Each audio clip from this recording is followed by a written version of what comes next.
into your space, into your domain. It's again, welcome you to God in Jesus Christ Ministry. This morning we had little technical difficulties, but I believe we corrected it.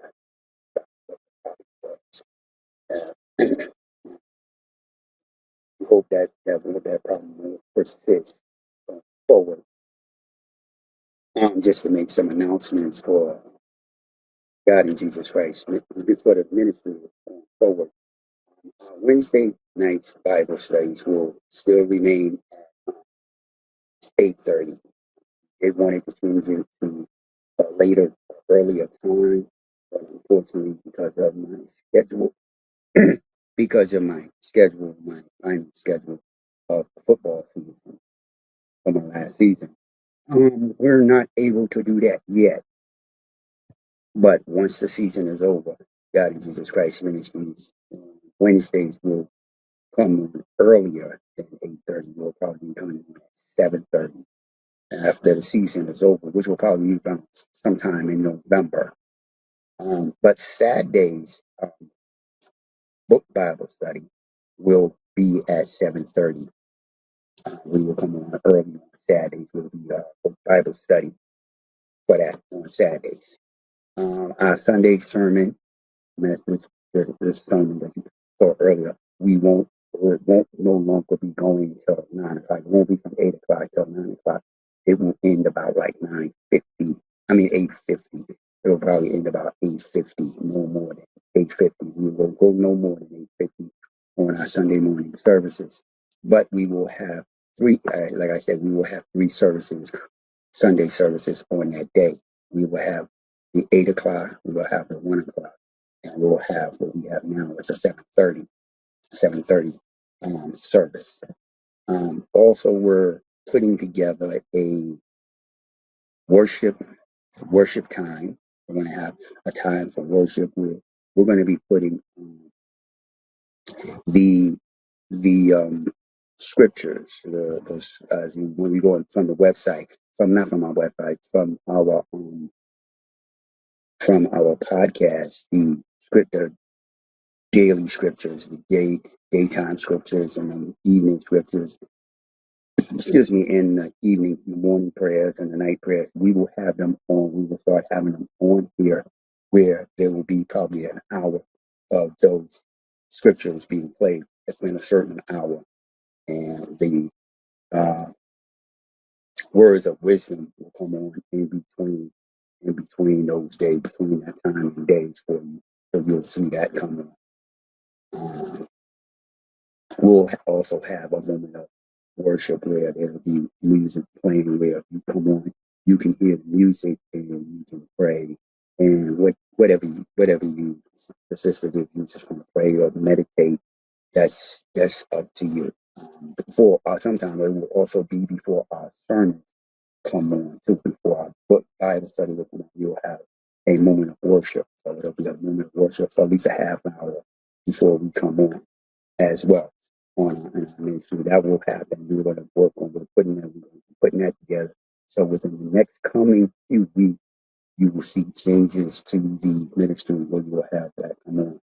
As I said, we will have where we can have a panel where we will have a panel where when we're doing the Wednesday book Bible study and the Saturday book Bible study, we will also have people that will come on and be able to discuss what we just talked about, or what I have read and what we're talking about, so they can give their perspective. So I want to once again tell you to please share the live. Also tell your friends, tell a family member, let somebody know that we're on, and let them know the days, because we're always going to be on the same time every day, nothing different. And please subscribe to the live, once again, as I said. And now I'm going to make the acknowledgement that this is, as my overseer, Apostle Ella J. Alexander, Victorious Living Faith Ministry. She is my overseer, who makes sure that I kind of keep things in a perspective. She doesn't, how you say it, she doesn't over How you say she's not over hands on, then she just makes sure that we doing things in order, sort of like an in order way. So once again, I want to just let you know that God in Jesus Christ, we have our own website, as I have been telling you from the very beginning. Our new website is God in Jesus Christ Ministries churchley.com. Go there. We haven't really changed anything with the website yet, but we will be adding a calendar to it so that when you go onto the website, you'll probably be funneling. If you press on, I think we're trying to see if we add a thing where it says calendar and you press on the calendar, it takes you to the calendar so you can see what we'll be talking on through the weeks or through each week, what sermon will be coming up, what Bible studies will be coming up, so you'll know what scriptures or what we're studying on Saturdays. Um, so that is our website. We also, as I said, we have the podcast, which is the podcast by the same name, and it's on Spotify. Also, I think iHeart Radio as well. You can go in there and download whatever you want to feel you want to download.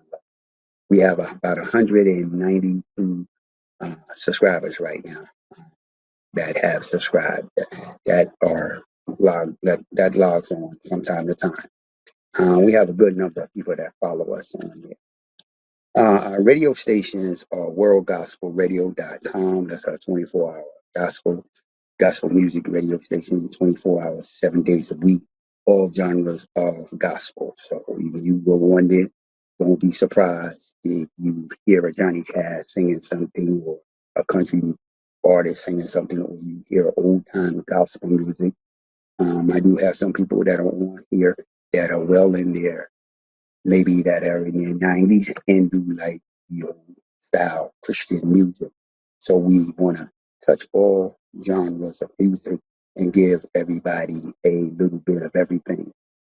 RBM Smooth Radio is our Sunday morning gospel show, which is 9 a.m.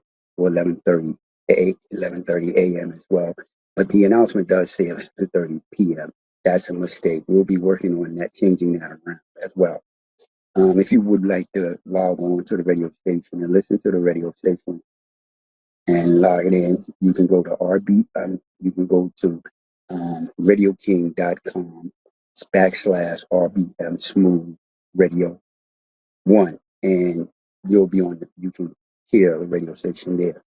The radio station also has a website, RBM Smooth Radio radiowebsite.co, and on the radio website we have the event. So if you have an event that you would like to share, and our website is 50 states, all 50 states throughout the United States, and you can share this information. We'll put it, send me all the information on your event that you're having, and we will post it on the radio site for you, or the website for you. If you have a testimony that you would like to say, we can also post that on our website, on the ministry website as well. Post that on the ministry website. Also on our radio website, you'll see some of some of the sermons that we have, or even some of the book Bible studies that will be posted on that website as well. We have our request prayer line, which we are urging everybody to text in your prayer requests. Even if you just want to talk to me, or even if you just want to ask for a prayer, or you want to have a prayer for somebody, just go ahead and text to the number. The number is 833-943-3973. Text your prayer request and we'll get back to you. We're also on YouTube, and what you can do if you want to see the website, or you want to see the website, or the website, or you want to see the website or the videos that have already came, you can go to God in Jesus Christ Ministries 63. And there you will see all of the information that is there for the website as well. Okay. Um,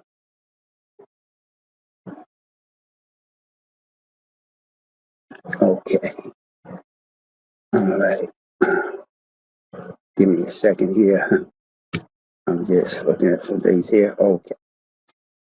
Just want to acknowledge some people that's on Facebook.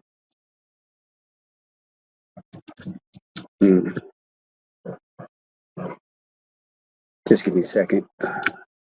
Sometimes this thing does not want to act the way it should. Computer sitting right here, and it gives me a little hard time. Okay, there we go. All right. Okay. Okay. So we're we want to acknowledge those people who have done what they, who have, and we also, I'm sorry, we also have another live that we not just here, not just this live, but we have another live, and you will want to go to that live. You want to be on that live. You can go to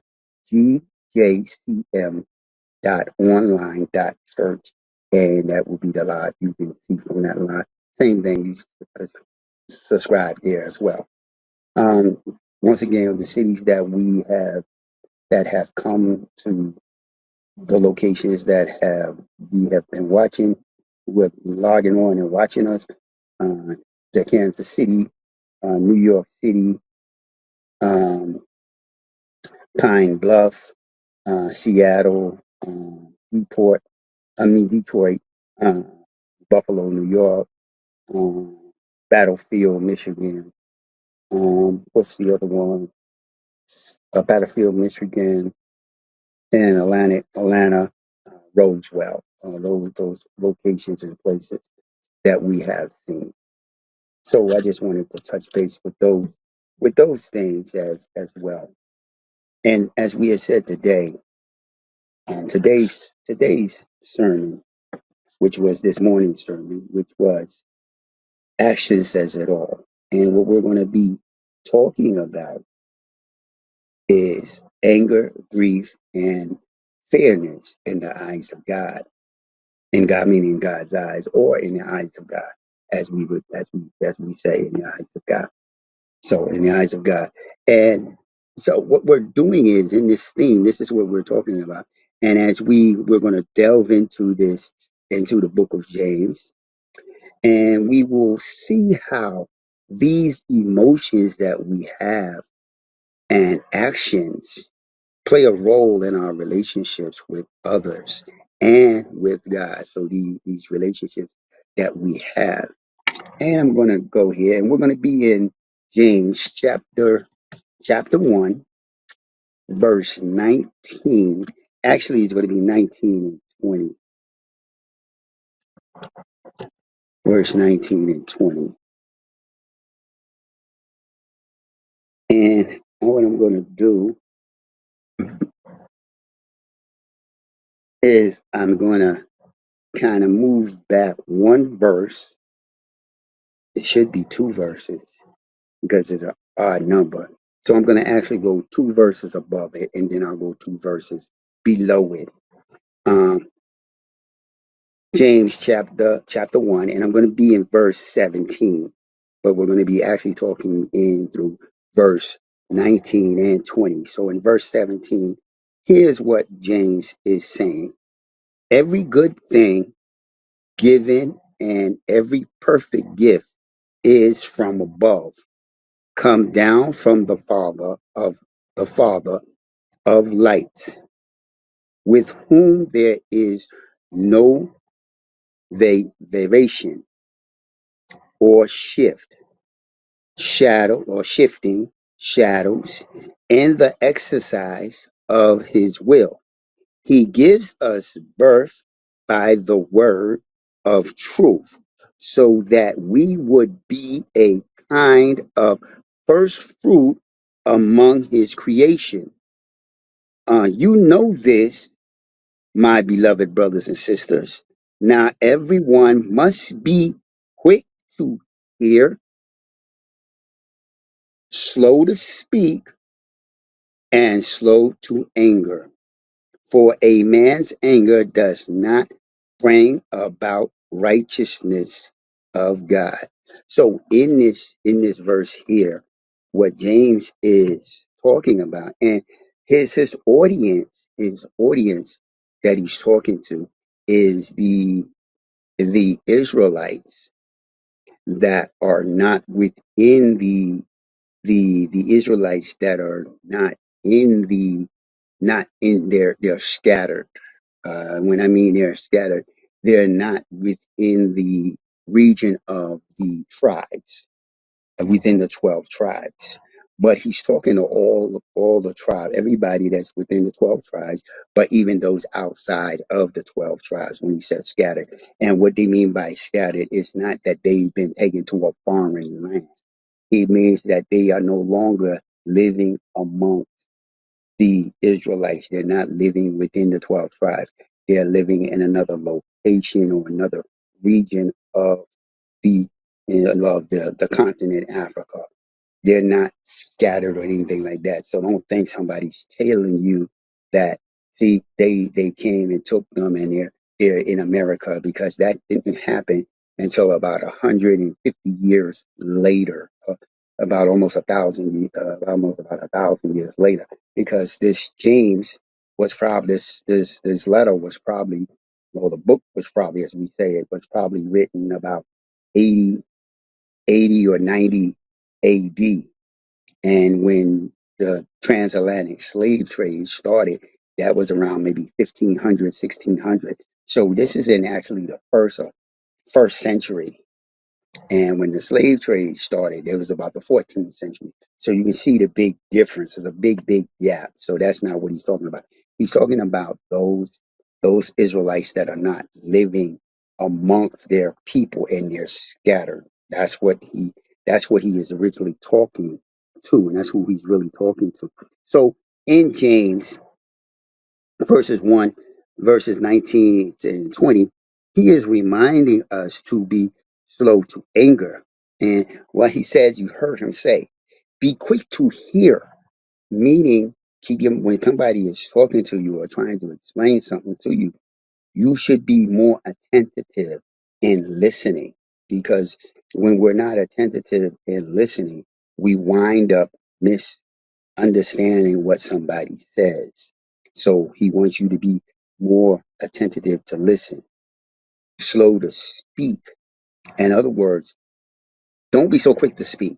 Think about what was just told to you. Think about, meaning, in other words, let it process within you.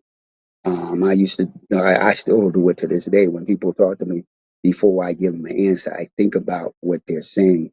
And then when I get ready to speak to them, I think about the words that I'm using, because as a young man growing up, my uncle and my dad always told, both of my uncles and my dad always told me, the words that you use are very important, and you must know how to use the words so that you can explain yourself, and people will really really understand you much better.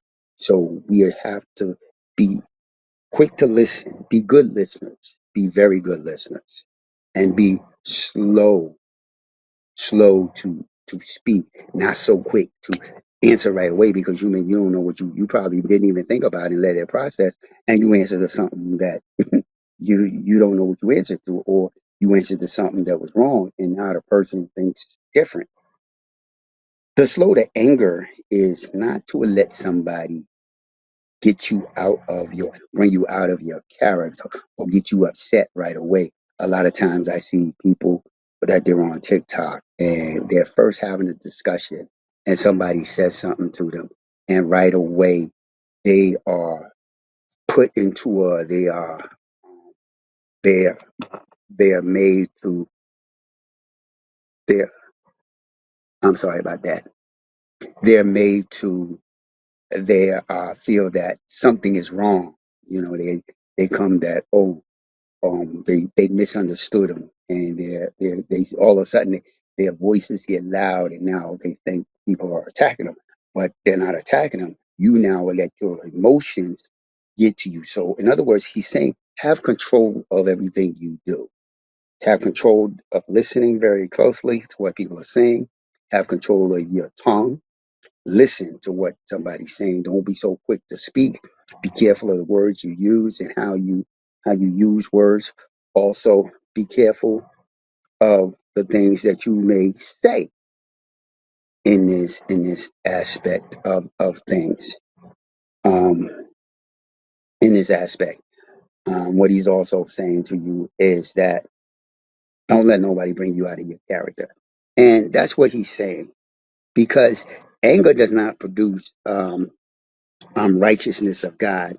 And as we see here, when people make us mad, it is critical to respond with patience and grace rather than allowing the emotions to control us.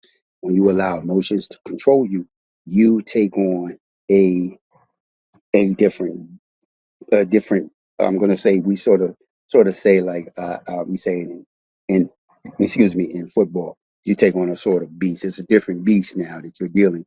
You're the person got to deal with. So you want to be more of a person in control of yourself. You're not so easily moved by something somebody says. You're not so easily tempted by what somebody says. Now, there's five different parts to this sermon that I'm saying. The action says it all. So your actions do say everything about you. Um, we're gonna move to two, which two talks about. I think some of us have all felt this in a way, and it's grief. And we all have our moments of grief. We all have our moments of something that we have a loved one that passes. It can be overwhelming with grief and sorrow, especially if the person is very close to us. If even if the person is distant, we still have that moment of grief. I just lost a good friend of mine when he was growing up. He was maybe 10 years younger than me, maybe 15 years younger than me, and he used to see us DJ and rapping every day. And whenever I get around, walk around my old block, 119th Street and Lenox Avenue, he would be outside sitting on the stoop. Hey, he called me, hey, Mike, what's going on? And everything, how the family and everything. So now when I saw the message that he had passed, it really hit me. Actually, what happened, I read something on Facebook that was telling me he passed. But when I was reading it, it didn't resonate. I'm reading the word was, and I kept saying to myself, what's this was? What's this was? And then I had to I had to reach out to his sister, and then I reached out to his brother. And when first I reached out to my sister, and then my sister said, yeah, it is. I don't really know the full story. She said, talk to my nephew. So I didn't have my nephew number at the time, so I talked to his brother, my friend's brother, and me and him used to DJ. His name, I'll say his stage name was Dr. E. And I talked to him, and and and he told me, yeah, I could see. And he knew he said he told me I didn't have to say nothing. He just said, yeah, I know what you were calling for. He automatically knew why I called because he knows when I call to see how he's doing or it's something. And he said, yeah. And he said, oh man. I said, and it was just a shock, and it's still a shock to us. Um, but this is what we come, and however we are encouraged. So I'm going to take us back to the first part of James, because remember we talked about this earlier. I talked about this earlier in the sermon where we had the struggle, the three-part piece of struggle. That's where we have that inner thing, or I talked also about that danger and and I can't think of the other word I was at, but when we have something that puts aside. So in James chapter 1, we're going to go from from the very beginning, because it's all the way 2 and 4. So I'm just going to stop at 4. And James, here he is. This is the testing of the faith, our faith. And this is what James says here. Here's what he writes. He writes, James, a bondservant of God and of the Lord Jesus Christ, to the 12 tribes who are dispersed abroad. Now, in your King James Bible, um, it may say scatter. This is dispersed because they are just in different locations. So it's dispersed. Greetings. Consider it all joy consider it all joy, brothers and sisters, when you encounter various trials, knowing that the testing of your faith produces endurance, and let endurance have its perfect result, so that you so you may be perfect and not lacking nothing. So we you we he's here saying that this when grief comes, that's a sort of turmoil, that's a sort of a trial in our faith, because we as Christians, um, when somebody dies, we mostly always say, well, they're going on to a better place. Some say that. Some say, well, they're not suffering no more for whatever that person that passed away is going through. And I learned over the years, dealing with grief, me losing a mother, an uncle, an aunt, a father. Now, when I lost those 4 people in my life, now when somebody loses their mother, I can say something to them because I can relate to how they feel. But when a person loses their mother, and I still have my mother, if I would have still had my mother, I can't relate to them. In my mind, I can only imagine what they're going through, and only can imagine what they probably what they're dealing with, or hurt, or pain. And losing my mother, losing my father, losing my uncle, those were 3 people that lived in New York City, that when I would get off of work, I'd drive past my mother's house purposely. My job was downtown Manhattan. One job, that first time I was working downtown Manhattan on 45th Street.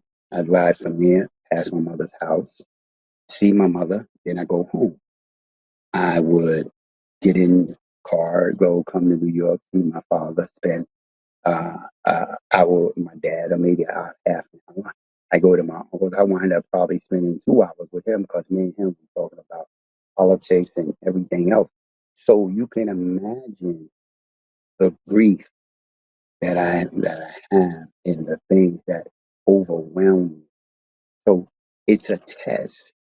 And why did you probably ask yourself, why did God take him? Why did God do this to me? Why did God allow this to happen? Well, there's a lot of reasons, and we can only speculate those, because He knows for what reasons He does things for. They were here for a certain amount of time, and once their assignment is done, they move on. And that's the only way I can look at it. Everybody's here for a certain time, for a certain assignment, and that's what they're here for. So, as we see, James in 2 and 4, consider it pure joy, as he said, consider it pure joy when we face trials of many kind, knowing that testing of our faith produces produces endurance, perseverance. Uh, Even in times of grief, we can find hope and strength in God. A lot of times, God gives us the strength in those moments. Um, Mother died, going to, you know, sit there with my sister, my brother, and making arrangements. My uncle dying, sitting there, making arrangements for him, making sure family members are, family members are there. Everybody is well represented in the eulogy and everything like that.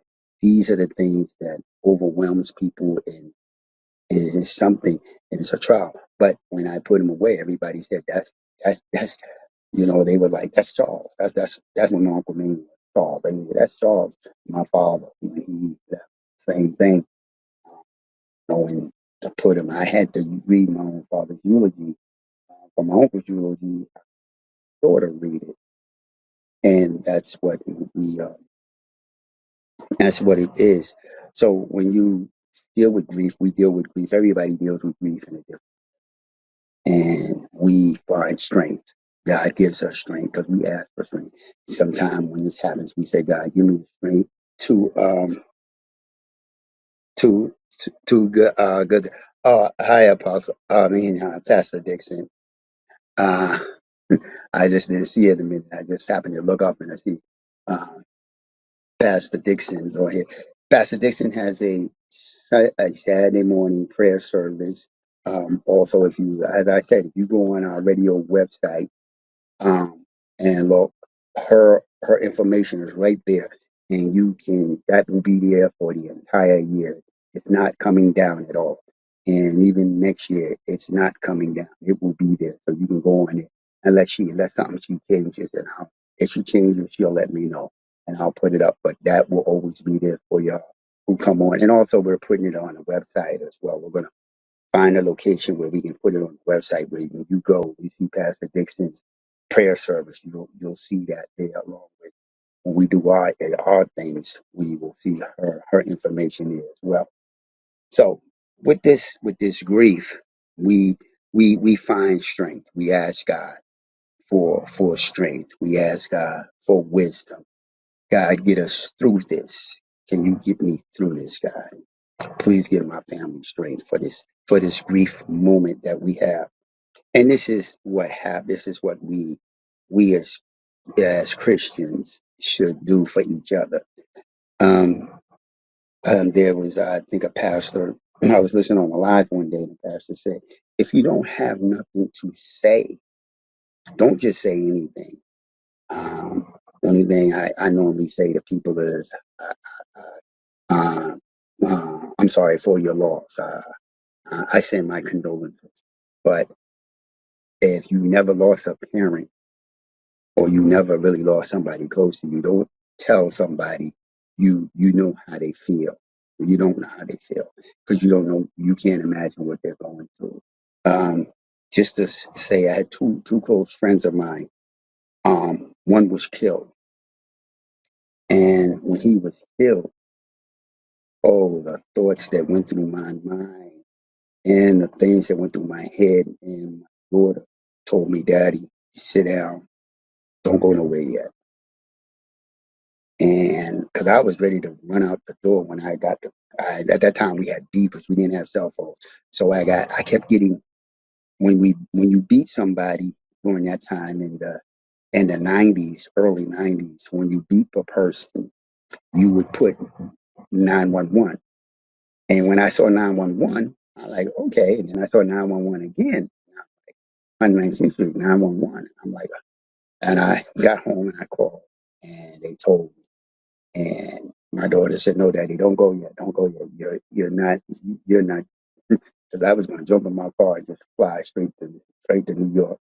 And I went and we found out what happened. We never found the person, but we found out what happened, that he was killed. Um, so this is what we see with grief. Grief is something that can overwhelm us. But when we have grief, this also is a test of the spirit. It's a test of our faith. To Because we say we believe in God, we say these things, and now the Spirit is testing us, and we now have to draw strength from this moment that we're in, and ask God, give me the strength to carry my family through this burden. Give me the strength to carry my loved one to their final resting place. Give me the strength to make the rest of my years without them. And that's what we have. And I live with the memories of my uncle, my mom, and I even have a joke about my mom every now and then. I'll share it with y'all one day. But that's what we do when it comes to grief. Now, the next thing, number 3 item, is fairness to others. Now, we tend to need to be fair with each other when we do things. We need to be fair. We have a lot of people that are not fair. We're not fair with each other. And we know what we do when we're not fair. We play the favoritism game. We have a new thing called the click, where a person comes in, and everybody that's in this little circle is all cool, but this person is always left out. And that's not fairness. That's it. So what we're seeing here, and as we look, and I'm going to take you to James 2, chapter 2, verse 1 and 4. This warns us, he's warning us here, against showing favoritism and treating people differently based on their status or their wealth. Somebody has more money than somebody else, and somebody has less money. You treat the person with more money better than you treat the person with less money. And let's take a look at James 2. What I said, James 2, 1 through 4. Here he says, again, and this is basically partiality, favoritism, and everything. And he says, brothers and sisters, do not hold your faith in, do not hold your faith in our glorious Lord Jesus Christ with an attitude of favorite, personal favoritism.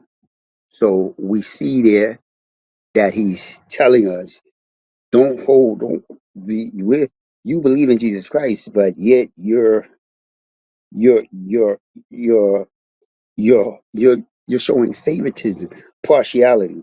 For if a man comes into your assembly with a gold ring and dressed in bright colors, and a poor man in dirty clothes also comes in, you pay special attention to the one who is wearing the bright clothes and says, you sit here, you sit here in a good place. So you're giving this person a very well-minded place. And then you say to the poor man, you go stand over there or sit down by my footstool. Sit down over here out of the way where you're not worthy of sitting in the same area that this man sits. And we see this in the church today as well. We see there are certain people that they sit up front all the time, and that is their spot. We see when guests come, they sit guests in certain places. They don't give the guests like, oh, go, you sit up front. We need you to go sit up front. But you want guests sit back here. So it's like, oh, well, we want you, the pastor, to be able to identify guests. Just sit, everybody sit where they want to sit and be comfortable. Be comfortable where you sit. So he's saying this in this temp. You stand over there at my footstool. Have you not, and here's what he says in 4, have you not made distinction among ourselves and become judges with evil motives? So in other words, your motive is that this person who has the gold rings, dressed in fine, beautiful clothes, you you treasure him more than you treasure the person with the person with dirty clothes. There's a new show on called Undercover Boss, where bosses dress up like bums, and he is seeing how the people treat people. And there you see him. He finds a person who is very treats his workers who treat people very good, and he wonder why he never heard about them.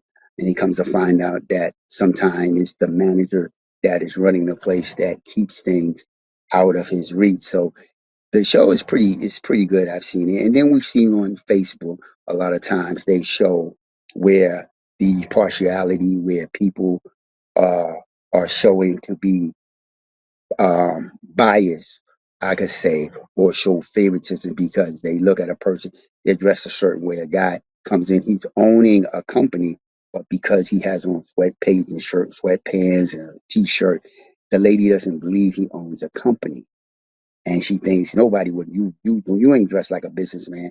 And that's basically what we're doing with people. We're judging them based on their dress or the way they look, and it's not right because as we the old saying is that don't judge a book by its cover, and you got to open the book and read it first, and so to speak. But this is what he's saying. So he says here, uh, God calls us to treat others with fairness and equality, regardless of their background or circumstances. We are equal in God's eyes, and we should strive to show love and respect to everyone. So even if you see a bum on the street, I don't care how bummy he may look, you still need to show him what he's saying. What James is saying, you still need to show him respect. He's still a human being. He is falling on hard times, and for you to just look at him and get out of here. I don't, no, we need to show some kind of respect. Maybe see if we can try to help him in his circumstances. And this is something that we need to do. Because remember, we spoke about the fruit of the Spirit. And that fruit of the Spirit is compassion. Where's our compassion for our homelessness? Where's our compassion for uh, our illegals who are being deported, and they are trying to just make a living here in this country, and people are judging them because they come here from a place where they have been mistreated, and they're now coming here and finding things, and the people down in Washington are using deception to take this get people out of here. Because once that happens, you also must understand that sooner or later it will come down to us. So this is what James is also warning us about here. Now, I said verse. Part four. Part four here is religion. James is talking here in religion, and he's emphasizing the importance of true religion, which involves caring for widows and orphans in their distress and keeping oneself from being polluted by the world. And what chapter that is in, we're going to jump right back to chapter 1, verse 26 and 27. So in 26, here's what he says. If anyone thinks himself to be religious, like a lot of us walk around and we poke our chest out because of we're religious, or we're of a special denomination, or we are 7 Day Adventists, or we're Christian, or we're Roman Catholic, or we're Protestant, or we're Episcopalian, and things like that. He says, here's what he says. Listen what James says. If anyone if anyone thinks himself to be religious, yet does not bridle his tongue, but deceives his own heart, this person's religion is worthless. Pure and unadulterated religion in the sight of God and Father is this: to visit orphans and widows in their distress, and to keep oneself unstained by the world. So, what is he talking about here? What is he saying? Keep yourself unstained by the world. So, what is he saying is, if you if you tend to if you tend to say that you're religious, like I said, if you hold these different denominations, even if you say you're spiritual, but yet you can't, as I said, slow to speak, but you can't hold, sort of like hold your tongue. You can't bridle the words that you're going to say. You're used to saying a couple of four-letter words and let things slip. That's what he's saying. So if you can't bridle your tongue, hold your peace. You can't hold that emotion where you want to say something that is not not not of a religious person, or that fruit of the spirit that you're supposed to carry. Then your religion, as he said, your religion is worthless. So if you're claiming to be very religious, or as some people will say, holier than thou, it's worthless. Don't put yourself as holier than thou. If you can't bridle your tongue, even if you can bridle your tongue, you still do not call yourself holier than thou, because he says, orphans, widows. How many young men don't have? How many young men and young girls don't have father figures or mother figures in their lives? And you are a teacher, and you are a football coach or a baseball coach or a gymnastic coach. You're that father figure. You're that mother figure. You're that big brother figure. You're that big sister figure. These are the things that these are the things Paul is talking about. How many times have a single mom, her husband may have passed, or her husband may have left her, and she needs help with the kids, or she need, she doing groceries, and you need that. We have to help our people, widows who are older women, elder women who sometimes are carrying groceries, and they're getting ready to go to the door, and they got two bags. Maybe we should walk over and, hey, let me help you with these bags. These are things, the compassion, the love for our fellow people. This is the things that Jesus was teaching us to do. This is the thing that James is also telling us to do. So your religion, if you ain't bringing the fruit of the spirit with it, you ain't showing the actions, then that's what it is. Your actions, it says it all.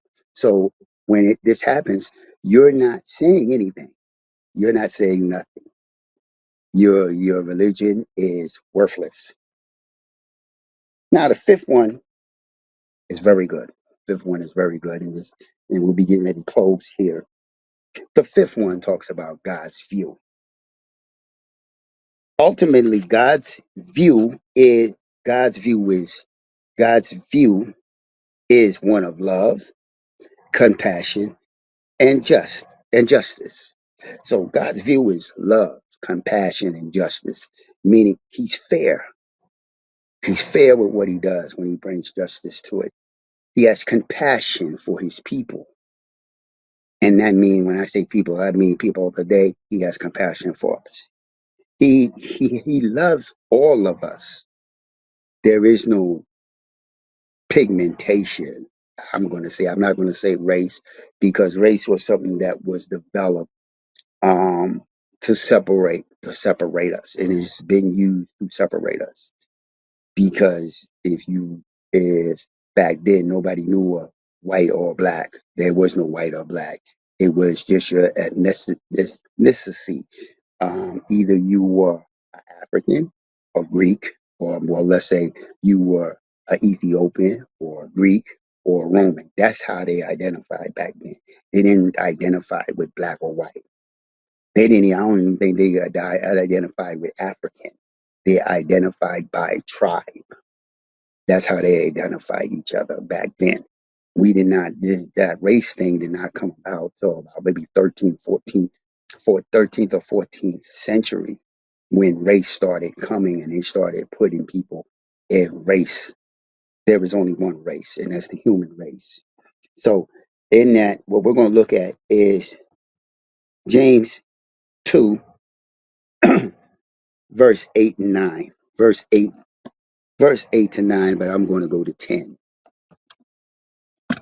Um, if however, you are fulfilling the royal law according to the scripture, listen closely to this now. You shall love your neighbor as yourself. You are doing well.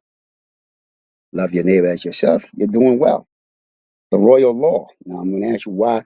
I'm going to ask you why. And I'm going to want you to email me that information in your answer. You shall love your neighbor as yourself. You are doing well.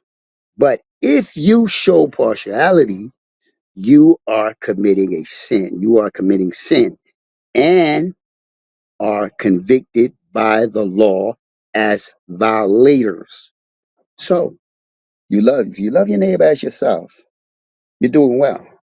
But if you show partiality, you committed a sin. You committed a sin. Okay, you are violated. Now, 10, this is why I said I went to 10. For whoever keeps the whole law, yet stumbles in one point has become guilty of all.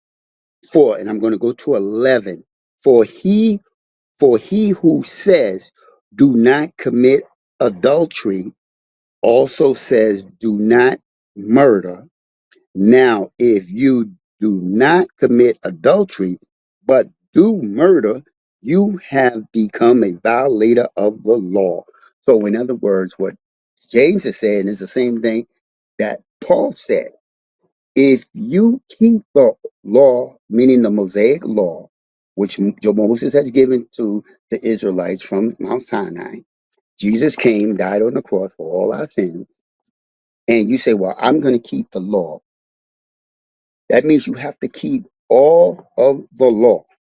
Anything you do, anything, if you stumble on one of those laws, you will be a violator of all of the laws. It's not just one, it is all. So meaning, in other words, the law did not make you righteous. We're under grace and mercy. We're under grace and mercy. But Jesus says, when the scribes asked Jesus, what are the two greatest commandments? And Jesus said to him, love thy God with all your heart and soul and mind and body. I probably added some things there. I probably added the body there. But love your Lord God. Love God with all your heart, soul, and body, and love your neighbor as yourself. On those two laws stood everything. That's why James said, if you love your neighbor as yourself, you are doing well. But if you decide to keep the law, meaning the whole law, one violation, you committed them all. You committed a sin. So if you hold favoritism to people, you committed a sin.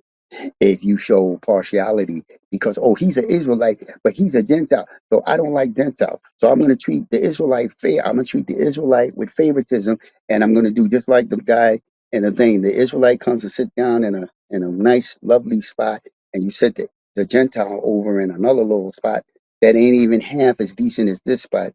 You committed favoritism. You broke the law. Same thing. No different. It's not mixing apples with oranges. It's favoritism.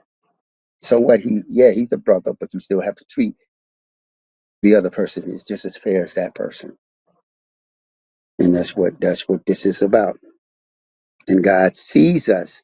God sees all people in value, all people as valuable and worthy of respect, and we should strive to view others through his eyes, not our own eyes, but his eyes. We are made in his image, so we should be seeing people in the image that he sees. He's seeing them. That's how we should be looking. We made in the image of God. We should be trying, striving hard. And as Jesus said, as he has said that statement, it is easier for a camel to go through the eye of a needle than a rich man to enter into the kingdom. Okay. And my final closing here, as we reflect on the theme of anger, grief, and fairness in God's eyes, may we be challenged to respond with love, patience, and compassion in all our interactions. Okay, let us do these. Let us do this as we go forth. Let us seek to treat others with fairness and equality, showing respect for people of all backgrounds and beliefs. May our actions reflect God's view of love and justice as we strive to live out our faith in a way that honors Him. So, ladies and gentlemen, before I close this, I want to say once again, as we go forth, let us make sure that we strive to love our neighbors regardless of what their beliefs may be. Let us respect their beliefs. Now I know there's some Muslims that don't believe certain things that we as Christians believe. There's some Christians that don't believe certain things that we believe as Christians. But let us come to a common ground and learn to respect each other's beliefs. We can't really argue for people's beliefs, but what we read, we can come with a comprehension that, but ain't such and such in the book, and they either say yes or no. But we must come to some understanding and respect for each other and each other's life, each other's belief and their understanding. Okay, let's don't show partiality. Let's don't show favoritism. Let's don't break the law. If you're going to keep all the law, if you're going to keep the law, make sure you keep all the law. If you want to be under grace, then follow the two greatest commandments. Love the Lord with all your heart, soul, and body, and love your neighbor as yourself. On those two commandments stands all the laws. And like James has said, you're doing well. And once again, action says it all. Be quick to hear, slow to speak, and slow to anger. Control your emotions, people. Control your emotions. And with that, I would say, may God bless each and every one of y'all. And once again, I will say, like I always say, if the ministry has been a blessing to you, you received understanding or a little more enlightenment, and if the Spirit moves your heart to send a donation, you're more than welcome. And I will thank you for it. Um, Also, I would love for you to subscribe, and if you would like to send me any comments or message me, you can send me at the request line, the prayer request line, which is 833-943-3973, or you can email me at ministermatthews@yahoo.com, and I will get back to you with whatever. If you ask me something or you want to clarify something I may have said, I will get back to you as soon as I can. Okay, but until then, ladies and gentlemen, I thank you and I bless you for allowing me to come on your computer, wherever you are, wherever you may be. And thank you for listening and taking the time. And once again, may each and every day May God plant your foot in the right path and in the right direction. And may each and every day be a blessing to you. And until then, let's love on one another and bring peace to the world. And until then,